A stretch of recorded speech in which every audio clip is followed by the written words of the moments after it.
but there were...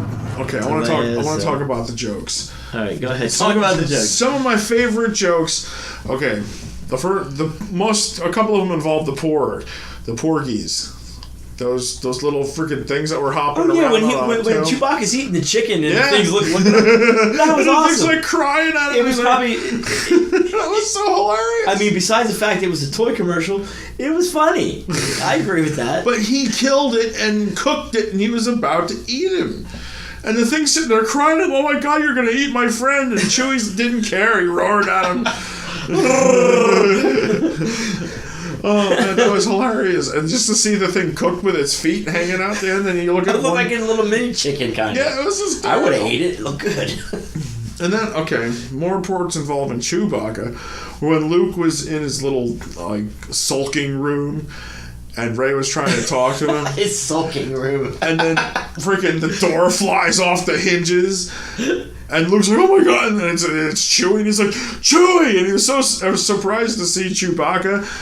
He's like, okay, well now I gotta explain myself to Chewie now, or he's gonna rip my arms off and beat me with it. Right. Well, Chewie didn't realize he was disconnected from the Force, so he didn't sense him, so he didn't know he was there. Right. But wait a second. Don't you think he would have looked down there and seen what ship she came in and put 2 to 2 together and be like, oh, well, this is the guy who just threw his father's lightsaber over his Yeah, it's not Luke. It's this Luke. Yeah, it's the alternate. What we're used to. It's the alternate universe Luke.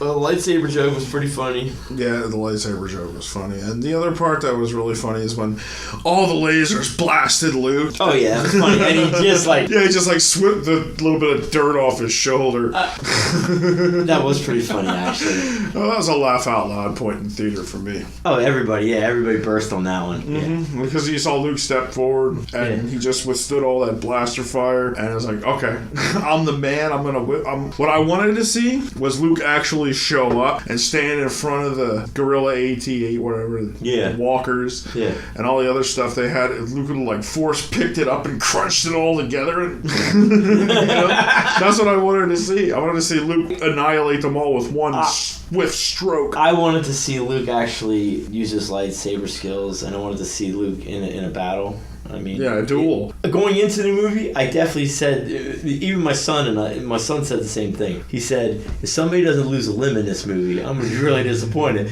Well, somebody lost a limb, got cut in half, lost a hand. I mean, it's kind of like, I don't know how I feel about that. I mean, I didn't really care for the character anyway in Force Awakens, so losing him is kind of... Yeah, that didn't bother me Not a big deal. I didn't care about that. I'm more disappointed that they didn't do anything with that whole plot and the character. They should have built a backstory. I don't want to see it in a cartoon, and I don't want to read about it. Who cares about that? I'm sorry. That's just how I feel about it. Maybe kids will be into that, but I wanted to see it in the movie, so I knew what the hell was going on. Right. And it wasn't there. Sorry to be so blunt and passionate about it, but that's how I felt about it. Okay. My ultimate opinion of this is it is a ramp-up movie for the next one. It's like the next one's not going to make any sense unless we explain all this first. So it's going to be like, you had episode 1 of the prequels. Right. Then episode 2, and you're like, those two were kind of, building up to the third one, which was incredible. Yeah. Well, this one better be incredible. I'm not going to pine for 2 years hoping to see this incredible movie when I just got disappointed. They left me with pretty much nothing. What, at the end of it? Yeah. It's like, okay, I agree. The entire rebellion is now aboard the Millennium Falcon.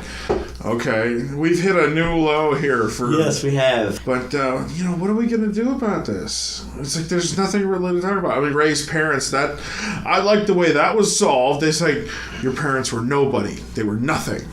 Well... They sold her for drinking money. It's cool in one aspect. It is a cool take on it. In another aspect, I'm like, well, why did Anakin's lightsaber even call out to some nobody? It wouldn't have. I'm sorry, it wouldn't have.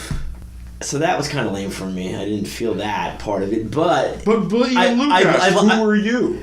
Why are you here? Why are you here? Well, what was the answer? She should have had some type of answer. She didn't know. Well, we didn't know as the audience either. Why the hell is she here? All she knew is that she wanted to stop Kylo Ren. upset about Han Solo, and she wanted to get back at him.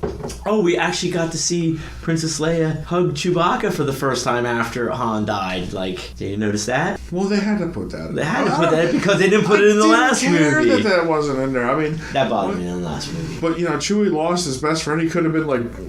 He was. He just moped around. But she just ran past him. Like, not even Maybe he just didn't notice her. Leia sensed that he was so distraught he didn't want to be bothered. So she went over to Rey to console her.